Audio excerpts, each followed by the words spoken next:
Halo endorse bangsa tanah dan bangsa air. Jumpa lagi dengan Santo Sapi hari ini. Dan hari ini tuh saya mau masak masakan yang super Indonesia. Masakan Indonesia Raya, yaitu sambal terasi.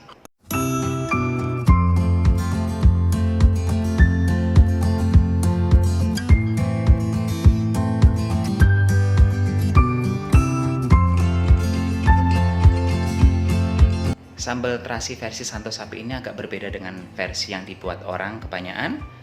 Kalau Santo Sapi itu membuat sambal terasinya ada satu bahan yang tidak dipakai, yang ibu-ibu lainnya pada pakai, saya justru tidak pakai. Yang ibu-ibu tidak pakai, saya justru pakai. Ada dua bahan malah justru yang saya pakai.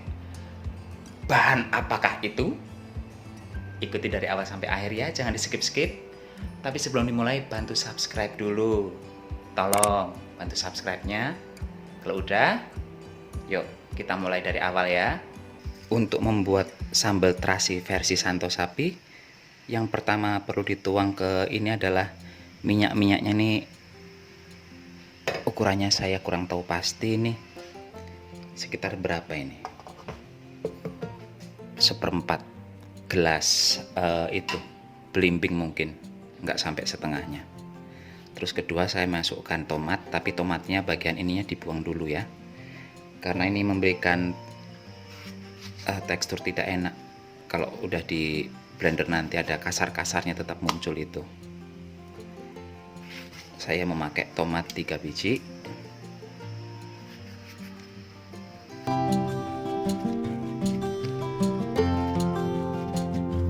Ini akan saya blender lebih dahulu karena tomat nanti kan menghasilkan air, jadi ini meminimalisir penggunaan minyak goreng. Ini tomatnya sudah saya blender. Selanjutnya saya masukkan terasi. Masukkan. Ini kalau saya memblendernya langsung bareng semua, tadi minyaknya tuh bakal butuh lebih banyak dari yang saya tuangkan ke sini tadi. Ini tadi saya pakai cabai Saitonirojimnya sekitar 12, lalu cabai merah besarnya sekitar 17 atau 18. Terakhir saya pakai bawang merah 5 buah tapi besar kecil campur. Udah, ini saja, lalu kita blender lagi.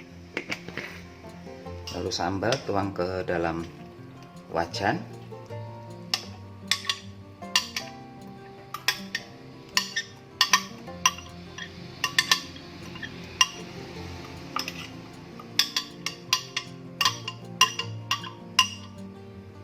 Masukkan jeruk purut, daun jeruk purut.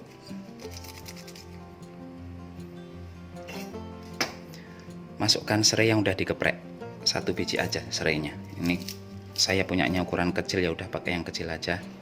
Udah gini aja. Sekarang kita masak di atas kompor dengan api lilin.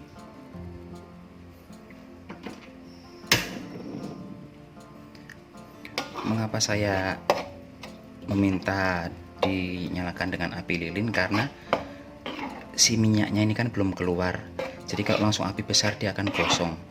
Karena kalau berdasarkan perbandingan antara bahan dengan minyak, bahannya itu jauh lebih banyak daripada minyaknya. Kalau minyaknya banyak sih nggak masalah api besar, cuman karena minyaknya sedikit, jadi apinya harus kecil lebih dahulu supaya dia menghangatkan dan matang secara pelan-pelan. Minyaknya bisa keluar tanpa harus menambah minyak lagi, seperti itu. Ini belum saya beri tambahan bahan yang lain ya. Ini setelah sekitar 5 menit airnya sudah mulai keluar. Jadi tadi kan teksturnya agak kering, sekarang udah mulai mengkilat-mengkilat.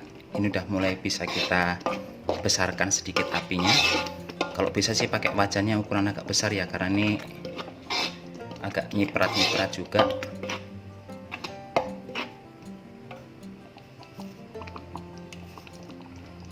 Saya kasih 1 sendok teh garam, setengah sendok teh kaldu jamur. Selanjutnya saya masukkan gula. Mungkin ada yang penasaran, kok ada satu bumbu yang nggak ada ya? Ya kan, ada yang nanya kayak gitu kan dalam hatinya mungkin kan? Ya, memang ada satu bumbu yang saya hilangkan di sini yang kebanyakan orang pakai. Saya justru nggak pakai. Apa itu? Bawang putih. Kenapa saya nggak pakai bawang putih? Karena bawang putih itu justru memberikan aroma yang tidak enak kalau tidak tepat mengolahnya untuk sambal ya. Saya memakai banyak bawang merah karena bawang merah itu bisa menimbulkan rasa gurih kayak gitu. Tapi kalau bawang putih salah mengolah sedikit, kekosongan sedikit, pahit, kurang matang itu bikin mual, jeleh itu apa bahasa Indonesianya itu ya. Itulah. Jadi saya meninggalkan bawang putih. Dan untuk gula merah yang saya pakai tadi itu bagi saya adalah penentu bakal enak atau tidaknya si sambal. Jadi bisa jadi berulang kali akan diicip. Udah pas belum. Ini sambal yang akan saya bikin rasanya manis pedas jatuhnya seperti itu.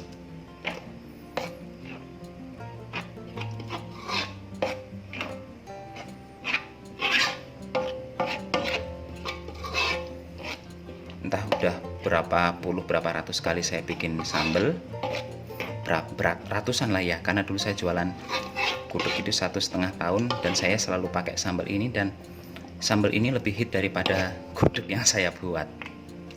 Kalau nyambel nggak pakai serai sama daun jeruk ya, saya pakai ini untuk mengurangi rasa amis dari si terasinya. Dan terasi yang saya pakai memang biasa terasi yang bulat kayak tadi saya masukkan itu menurut saya lebih enak daripada terasi yang bermerek-merek gitu. Itu butir terasi bulatan tadi itu Rp1.000 kalau di Batam. Jadi besok kalau mau lebaran, mau bikin sambal porsi banyak, bikinlah sambal seperti ini. Laku, percaya sama saya. Ini gulanya saya tambah sedikit lagi. Jadi kayak 3/4 bunderan ya. Ini sisa gulanya tinggal segini dari satu butir. Tapi butirannya bulatannya itu ukuran sedang, bukan ukuran besar atau ukuran kecil, ukuran sedang. Ya saya memang agak banyak kalau menyambel menggunakan apanya, gula merahnya. Dan ini enak banget makan sama nasi panas, ini aja udah endol. Ini minyaknya udah ke atas semua. Bisa dibayangkan kan kalau tadi minyaknya ditambah akan seperti apa, melimpah ruahnya si minyak. Dan ini sambalnya udah matang, warnanya sudah jadi lebih cantik, lebih mengkilap, sudah bisa dikonsumsi. Endolers, ini akhir masakan kita hari ini, sambal terasi. Ada yang bisa mengingkari kenikmatan sambal terasi seperti ini? Apalagi ada timun, ada daun pepaya, ada telur dadar. Tetangga manggil udah nggak nengok. Kecuali Tuhan yang memanggil, itu udah selesai urusannya, udah beda lagi itu. Mencoba di rumah. Oh ya, saya memberitahu bahwa ini itu sambalnya rasanya tidak terlalu pedas. Tadi cuman berapa ini kan cabai rawit, jadi kalau mau agak pedas ya ditambah lagi aja 2 kali lipat. Itu baru ngos-ngosan itu pedasnya itu. Nih saya tunjukkan sekali lagi. Enaknya. Silahkan dicoba di rumah. Ini sehat, mantep. Udah dapat pedasnya, dapat seratnya, dapat proteinnya. Pas. Endolers, demikian saja acara masak-masak kita hari ini. Semoga masakan saya hari ini bisa memberikan inspirasi bagi semua ya. Siapa tahu bisa buat menu lebaran besok. Yaudah, sampai jumpa di video berikutnya. Jaga kesehatan, sayangi keluarga. Salam buat bapak mbok semuanya di rumah. Bye-bye.